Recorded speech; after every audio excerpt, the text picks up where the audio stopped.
उम्मीद करते हैं कि आपने इनकम टैक्स रिटर्न फाइल कर दिया होगा। हो सकता है कि आप में से कई लोगों ने अभी भी फाइल नहीं किया होगा। जिन लोगों ने फाइल कर दिया है और जिन लोगों ने फाइल नहीं किया है, उन दोनों तरह के लोग इस शो को जरूर देखिए, क्योंकि आपके लिए बेहद काम की बातें हम करने वाले हैं। ये हम दावा इसलिए कर रहे हैं क्योंकि हमारे साथ हैं जाने माने टैक्स एक्सपर्ट शरद कोहली साहब। सर, आपका स्वागत है।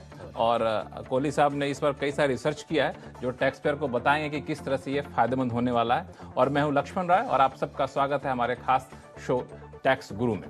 तो अगले आधे घंटे तक हम इस शो में बताने वाले हैं कि इनकम टैक्स रिटर्न भरने के बाद भी ना रहें बेफिक्र। इनकम टैक्स विभाग की अगली चाल पर रखें नजर। अगर आपने अभी तक नहीं भरा है इनकम टैक्स रिटर्न, तो जितनी करेंगे देरी उतना पड़ेगा महंगा।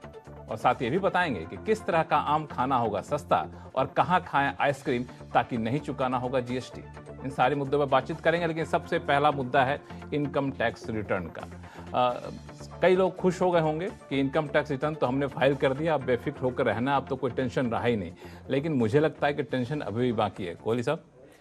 बिल्कुल, बहुत खूब लक्ष्मण। पहले आपने ओपनिंग रिमार्क में चिंता में डाला, फिक्र में डाला, और अब फिक्र को दूर करते हैं। जी हाँ, बिल्कुल, जिन लोगों ने रिटर्न फाइल कर दिया है उनको ये पता होना चाहिए कि अब आगे क्या होता है, क्योंकि क्या नया नया थोड़ा सिस्टम है कुछ लोगों के लिए, लोग समझते हैं। तो उसमें 3-4 चीजें होती हैं।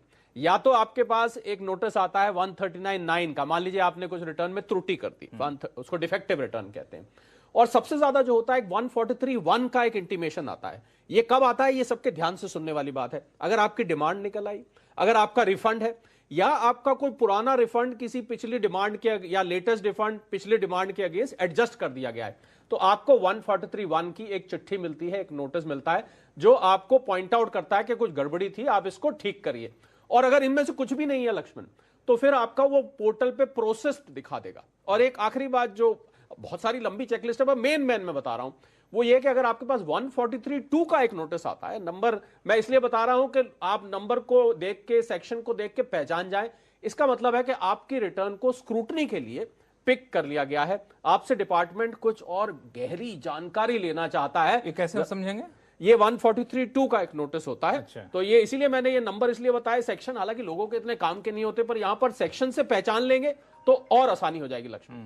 तो ये आपको जानना है कि इनकम टैक्स विभाग ने हमारे रिटर्न को एक्सेप्ट किया है या फिर रिटर्न में जो हमने जानकारी दी है वो वाकई उससे सहमत है कि नहीं सहमत है। तो ये हमारे रिटर्न की जानकारी को इनकम टैक्स विभाग ने मान लिया है और अब उसको आगे कर रहा, अब हमें कुछ नहीं करना। ये हमें कब पता चलेगा? क्या हम पोर्टल पर देख सकते हैं? जी हाँ, पोर्टल पे अगर कुछ नहीं है, जैसा कि मैंने कहा, तो वो प्रोसेस्ड लिखता है। पर एक चीज ध्यान रखने वाली है लक्ष्मण, ये सब तभी होगा जब आप रिटर्न को वेरीफाई कर देंगे। अच्छा, वेरीफाई करना